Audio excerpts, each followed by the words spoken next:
क्या होगा जब फ्रैंक नाम के एक आदमी को टाइम मशीन मिलती है और यहाँ से वो बार बार टाइम ट्रेवल कर बहुत अमीर बनता जाता है, मगर उसे समय के साथ छेड़छाड़ करने के नतीजे तो भुगतने ही होंगे। अब वो कैसे, चलिए शुरू से जानते हैं 2023 की latest sci-fi time travel movie में। मगर उससे पहले अगर आप सबको भी एक बार समय में पीछे जाकर अपने पास्ट में कोई भी एक चीज बदलने का मौका मिले तो आप क्या बदलना चाहेंगे, कमेंट्स में बताएं। अब कहानी की शुरुआत एक प्लेन से होती है जो कि अभी पुलिस से बचकर टेक ऑफ कर ही रहा था, मगर तभी उसमें पुलिस की एक गोली लग जाती है जिससे कि वो अब नीचे क्रैश होने लगता है। अब प्लेन में मौजूद था फ्रैंक, जिसका कि बच पाना अब काफी मुश्किल था, तो वो अब अपने बीते हुए कल को याद करने लगता है। दरअसल फ्रैंक एक टेक व्लॉगर था जो कि रेमेडी नाम से अपने सारे ही ब्लॉग पब्लिश करता है। वहीं उसके व्लॉग ज्यादातर हेल्थ रिलेटेड ही होते हैं। वहीं प्लेन में फ्रैंक के साथ सिक भी था जो कि एक बड़ी फार्मा कंपनी का मालिक है और उसकी कंपनी ने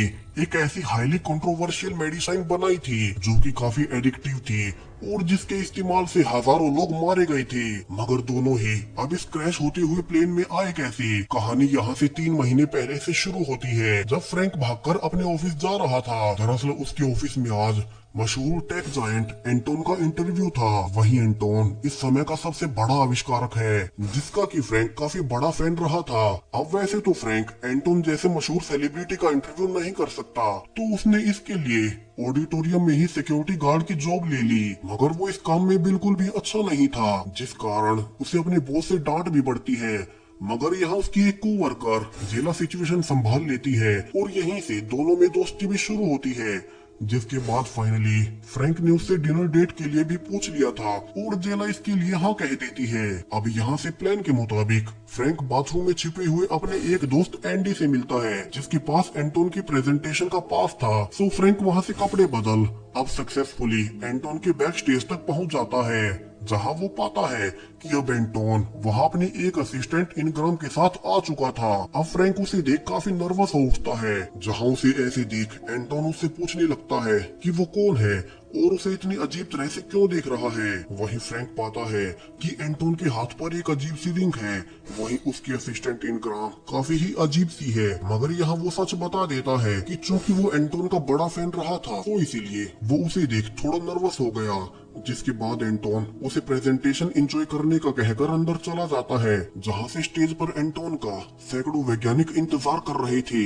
मगर इसमें 2 लोग रेने और केल्वर भी थे जो कि बड़े ही अजीब ढंग से एंटोन को देख रहे थे। मगर ऐसा क्यों, हमें बाद में पता चलेगा। अब एंटोन अपनी नई इन्वेंशन के बारे में बताने लगता है, एक एआई ब्रेसलेट जिसे कि हाथ पर पहनने वाला यूजर कभी भी बीमार नहीं पड़ेगा, क्योंकि ये उसके डीएनए के हिसाब से उसके खाने और वेदर को प्रिस्क्राइब करेगा। जिसके बाद उसके अनुसार दुनिया से डायबिटीज, ब्लड प्रेशर और हजारों ऐसी ही बीमारियां हमेशा के लिए खत्म हो जाएंगी और इंसानों को फिर कभी दवाइयां लेनी ही नहीं पड़ेंगी। मगर वहीं बैक स्टेज पर अब एक गार्ड की ड्रेस में आदमी दूसरे गार्ड को बेहोश कर स्टेज पर जाने लगता है, जिस बीच वो फ्रैंक से टकराता भी है और अब वो ऊपर फायरिंग कर कहने लगता है कि एंटोन की कंपनी जो एआई बना रही है वो इंसानों से एक दिन उनका सब कुछ छीन लेगी और उन्हें कंट्रोल करने लगेगी। और वो अब एंटोन को जान से मारने ही वाला था, मगर उसके पहले ही फ्रैंक पीछे से उस पर टेबल से अटैक कर अपने आइडल एंटन की जान बचाता है और उस हमलावर को पकड़वा देता है। वहीं ऑडियंस में बैठे हुए रेने और केल्वर इससे खुश नहीं थे और शायद से उन्होंने ही उस आदमी को एंटोन को मारने भेजा था, जबकि एंटोन अब फ्रैंक को अपनी जान बचाने के लिए शुक्रिया कहता है। वही मौके का फायदा उठा फ्रैंक एंटोन को उसे इंटरव्यू देने के लिए कहता है और एंटोन खुशी खुशी मान भी जाता है। अब एंटोन फ्रैंक को उसके हाथ पर लगी चोट के बारे में बताता है, जिस पर एंटोन की टीम पट्टियां कर देती है। मगर अब जब सब लोग वहाँ से जा चुके थे तभी फ्रैंक को स्टेज पर पड़ी एक रिंग मिलती है, तो वो इसे उठा लेता है क्योंकि इसी रिंग को उसने एंटोन के पास भी देखा था। मगर अब उसे याद आता है कि उसे जेला के साथ आज डिनर डेट पर भी जाना है। वहीं अब जब फ्रैंक रिंग को देख ही रहा था तब वो उसके सेंटर पार्ट को छूकर देखने लगता है, मगर अब उसके ऐसा करते ही उसमें रोशनी चमकने लगती है और अचानक से ही ग्लिच होने से अब वो खुद को समय में कुछ मिनट पहले पाता है। वहीं फ्रैंक ये देख हैरान रह गया था और वो अब जान जाता है कि इस दिन से टाइम ट्रेवल किया जा सकता है। तो वो जल्दी से रिंग को छुपा वहाँ से निकल जाता है। वहीं अब जब वो रेस्टोरेंट में जेला के आने का इंतजार कर ही रहा था तो वो अब फिर से रिंग को छूकर चेक करने लगता है और इस बार फिर से पहले की ही तरह वो समय में कुछ मिनट पहले जा रहा था, जहाँ से बस उसे ही पता होता कि आगे क्या होने वाला है। मगर अब वो पाता है कि रिंग को एक बार छूने के बाद उसे फिर से टाइम ट्रेवल करने के लिए रिचार्ज होने का वक्त देना पड़ता है। तो अब वो रेस्टोरेंट में ही बार बार टाइम ट्रेवल कर रिंग की लिमिट चेक करने लगता है और पाता है कि ये रिंग उसे समय में पूरे 57 सेकंड्स पीछे ले जाता है। वहीं अब तक वहाँ जेला भी आ चुकी थी तो फ्रैंक अब उससे रिंग छुपा उसके साथ घूमने निकल पड़ता है, जहाँ से दोनों अब एक दूसरे को और अच्छे से जानने लगते हैं और फ्रैंक उसे अपने व्लॉग्स के बारे में बताता है। वहीं उनकी डेट भी काफी अच्छी जाती है, जहाँ से आखिर में दोनों फ्रैंक के घर आते हैं और इंटीमेट होने लगते हैं। मगर तभी जेला को उसके घर पर एक लड़की का पर्स दिखता है और उसे लगता है कि फ्रैंक की ऑलरेडी एक गर्लफ्रेंड है। सो वो बीच में ही गुस्से में वहाँ से जाने लगती है। मगर फ्रैंक के पास रिंग थी सो वो फिर से टाइम ट्रेवल कर इस बार अलमारी को पहले ही बंद कर देता है ताकि जेला इस बार पर्स ना देख सके। मगर इस बार उसे टेबल पर एक लड़की की फोटो दिख जाती है। अब फ्रैंक इस बार भी फिर से रिंग का इस्तेमाल कर पहले अलमारी बंद करता है और फिर फोटो को बिना जेला के देखे छिपाकर फाइनली इस बार उसके साथ अच्छे से रात गुजारता है। वहीं रेने और क्लेवर दोनों अपने बॉस के पास आते हैं और यहाँ हम जान पाते हैं कि वे रिक के लिए काम करते हैं। वहीं बड़ी फार्मा कंपनी का मालिक और उसी ने एंटोन को मरवाने की कोशिश की थी क्योंकि एंटोन की नई इन्वेंशन से उसकी कंपनी की मेडिसिन बिकनी बंद हो जाएंगी और इसीलिए उसने एंटोन को वो इन्वेंशन पूरी करने से पहले ही मरवाने की कोशिश की थी। तो वो अब दोनों को फ्रैंक पर नजर रखने को कहता है जिसने कि उनका प्लान फेल कर दिया। वहीं दूसरी ओर फ्रैंक चूंकि काफी एवरेज लाइफ जी रहा था और उसे अक्सर पैसों की तंगी भी रहती थी तो वो अब इस रिंग के इस्तेमाल से पैसे कमाने की सोचता है और एक कसिनो बार में जा वहाँ खेलने लगता है। अब चूंकि वो टाइम ट्रेवल कर सकता था तो अब उसे हर बार पहले से पता होता कि क्या नंबर आने वाला है और वो अब कसिनो में बहुत सारे पैसे जीतने लगता है। वहीं वो वहाँ मौजूद सारे ही लोगों का हीरो भी बन चुका था, जहाँ कैल्वर को भी ये काफी अजीब लगता है जो कि उस पर नजर रखे हुए था। अगर फ्रैंक अब टाइम ट्रेवल से बहुत सारे पैसे जीतने लगता है। वहीं उसने एक बड़ी लग्जरियस कार भी ले ली थी। वहीं अपने घर का भी पुराना सारा सामान महंगी चीजों से अपग्रेड कर दिया था। मगर अब चूंकि वो बार बार कसिनो से ही पैसे जीत रहा था तो एक दिन कसिनो के बाउंसर्स उस पर पीछे से अटैक करते हैं ताकि वो बार बार वहां ना जाए। अब फ्रैंक इस बार भी टाइम ट्रेवल कर इस अटैक से बचने की कोशिश करता है जिसमें वो कसिनो में पैसे उड़ा उनका ध्यान भी भटकाता है।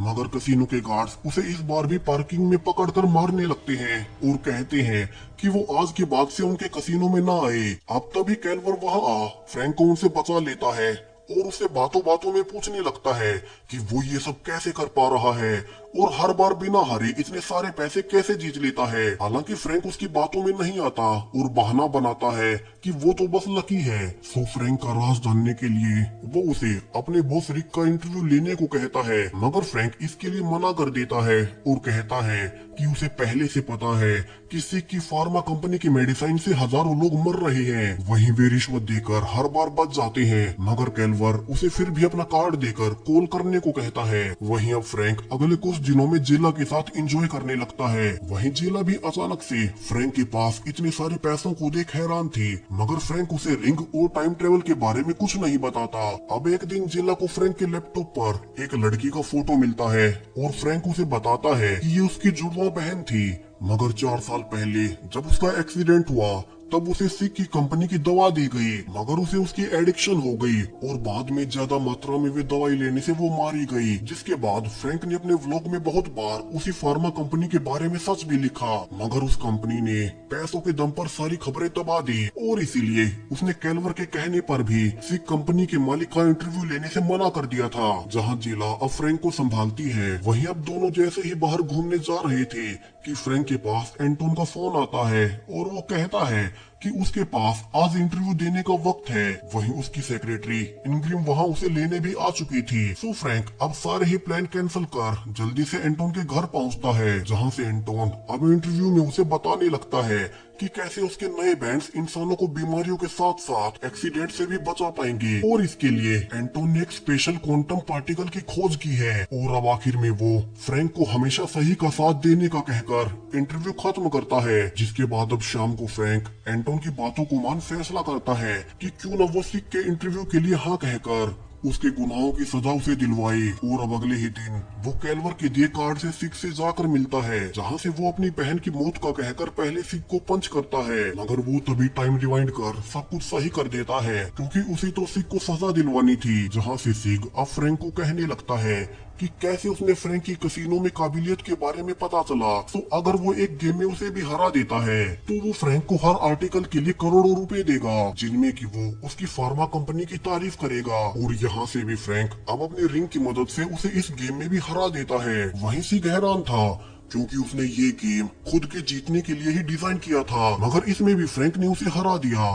और यहाँ से उसे अब फ्रैंक पर और भी शक हो चला था। वही अब शाम को घर पर जेला फ्रैंक से कहती है कि कहीं वो सिक से पैसे कमा कुछ गलत तो नहीं कर रहा, मगर फ्रैंक के अनुसार वो सिक के साथ काम कर उसका भरोसा जीतेगा और फिर उसकी कंपनी के अंदरूनी डिटेल से उसे सबके सामने पर्दाफाश कर देगा। और इसी बीच अगर वो पैसे बना रहे हैं तो इसमें गलत ही क्या है। और यहाँ से वो अब जेला को शादी के लिए प्रपोज भी करता है, जिसके लिए जेला खुशी खुशी मान जाती है। वहीं अब अगले ही दिन फ्रैंक सिक की कंपनी में जाकर उसे दूसरा ऑफर देता है कि क्यों न वो उसके ऑफिस से ही काम कर उसकी फार्मा कंपनी को रीब्रांड करे, जो आइडिया सिक को पसंद आता है। और फ्रैंक को यहाँ उसको अपना ऑफिस दे दिया जाता है, मगर जब वो अकेला था एक सुपर मॉडल उसके पास आकर उसे रिझाने की कोशिश करती है, मगर फ्रैंक उसे मना कर देता है।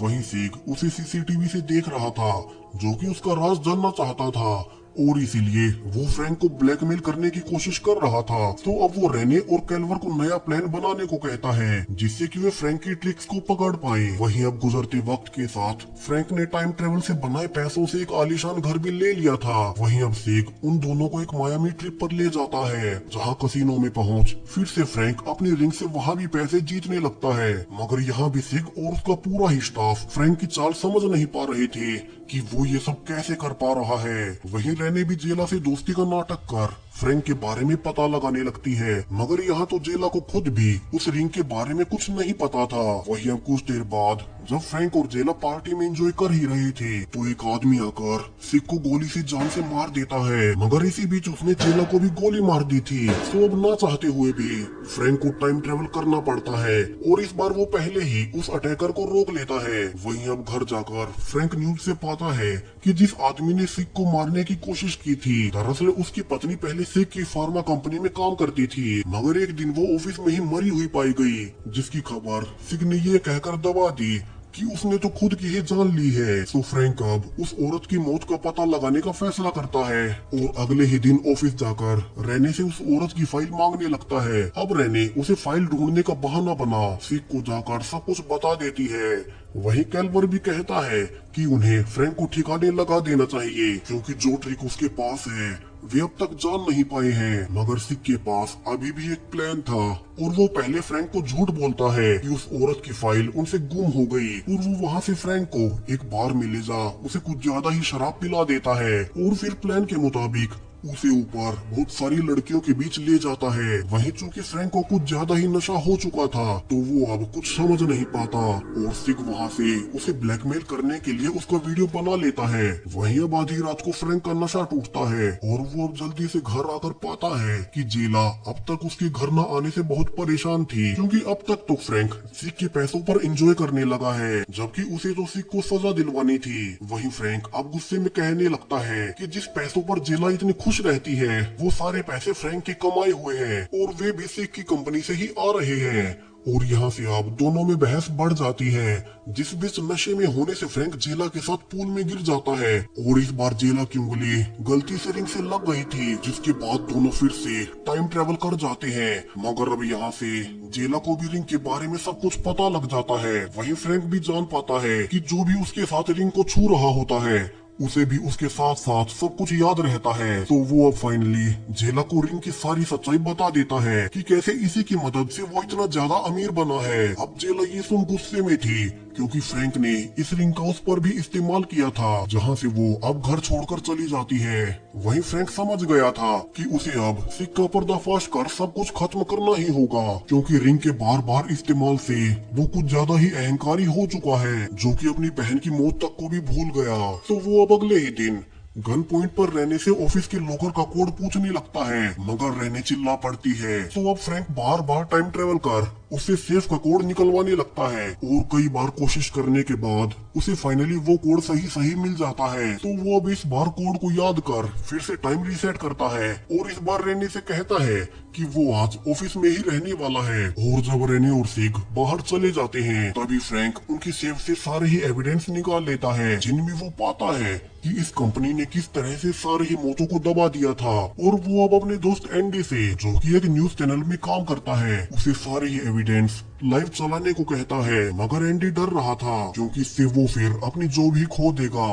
मगर फ्रैंक अब उसके अकाउंट में बहुत सारे पैसे भेज देता है, जिसके बाद फाइनली एंडी उसका कहना मान लेता है। अब यहाँ से फ्रैंक जल्दी से घर जा शहर छोड़ने की तैयारी करने लगता है, क्योंकि सब कुछ पता लगने के बाद सिग उसे छोड़ेगा नहीं। मगर अनफॉर्चुनेटली जेला का फोन बंद आ रहा था, जिसके बिना फ्रैंक शहर छोड़कर नहीं जाना चाहता। वहीं अब तक न्यूज में हर तरफ एंडी ने फ्रैंक के दिए हुए सारे ही एविडेंस चला दिए थे, जिनमें कि दिखाई दे रहा था कि किस तरह से सिंह के स्टाफ ने उस शूटर की वाइफ को पहले जान से मारा और फिर उसे खुदकुशी दिखा दी, क्योंकि वो उनकी कंपनी का काला सच जान गई थी। और इसी के साथ अब पूरी दुनिया को सिग की फार्मा कंपनी की सच्चाई पता लग चुकी थी। वहीं फ्रैंक अब वहाँ से भागने लगता है, मगर अब बाहर कोई आकर उसे बेहोश कर देता है, जहाँ से फ्रैंक अब खुद को एयरपोर्ट पर पाता है, जहाँ से सिग उसे कहता है कि वो उसे ऐसे भागने नहीं देगा और फ्रैंक को किसी तरह से दुनिया को बताना होगा कि वो वीडियो फेक थी, क्योंकि उस वीडियो से उससे उसका सब कुछ छीन चुका है, जहां गवर्नमेंट ने उसकी सारी ही कंपनी, उसकी सारी जायदाद सब कुछ सील कर दी है और शायद से उसे भी मौत की सजा मिलने वाली है। अब फ्रैंक सिग को कहता है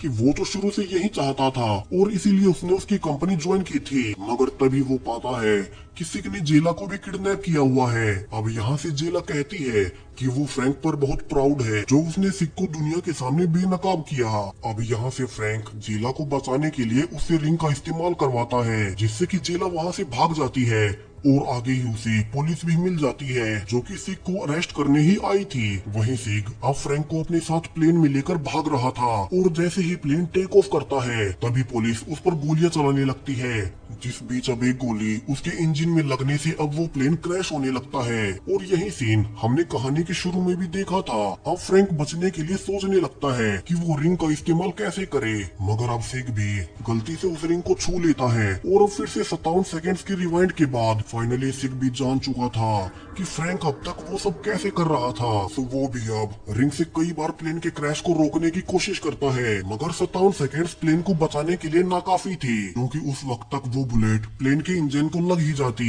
वहीं फ्रैंक अब खुश था क्योंकि बेशक से वो भी मरने वाला है, मगर एटलीस्ट उसने हजारों लोगों की मौत का बदला सिग से ले लिया था। वहीं सिग सामने भागता है, मगर अब तक काफी देर हो चुकी थी और फाइनली प्लेन वहीं क्रैश हो जाता है। वहीं सारी ही पुलिस क्रैश साइट पर आ चुकी थी, जहां से वे पाते हैं कि रेनी, कैल्वर और फ्रैंक तीनों ही क्रैश हुए प्लेन से बाहर आए हैं। मगर जब वे निकल ही रहे थे तो पीछे से प्लेन ब्लास्ट हो जाता है, जिसमें कि सिग वही प्लेन के अंदर मारा जाता है। वहीं आखिर में एंटोन फिर से फ्रैंक से मिलता है और बताता है कि दरअसल वो रिंग उसी ने इन्वेंट की थी और जानबूझकर फ्रैंक के पास छोड़ी थी, ताकि वो इसका टेस्ट कर सके और इंसानों की मानसिकता पर इसका क्या क्या फर्क पड़ता है वो चेक कर सके। और जो क्वांटम पार्टिकल उसने इन्वेंट किए थे वे दरअसल टाइम को कंट्रोल कर सकते हैं। मगर अब फ्रैंक कहता है कि एंटोन को ऐसी चीज नहीं बनानी चाहिए, क्योंकि इसके इस्तेमाल से बेशक से वो काफी अमीर हो गया, मगर वो पहले वाला फ्रैंक नहीं रह गया और काफी अहंकारी बन गया।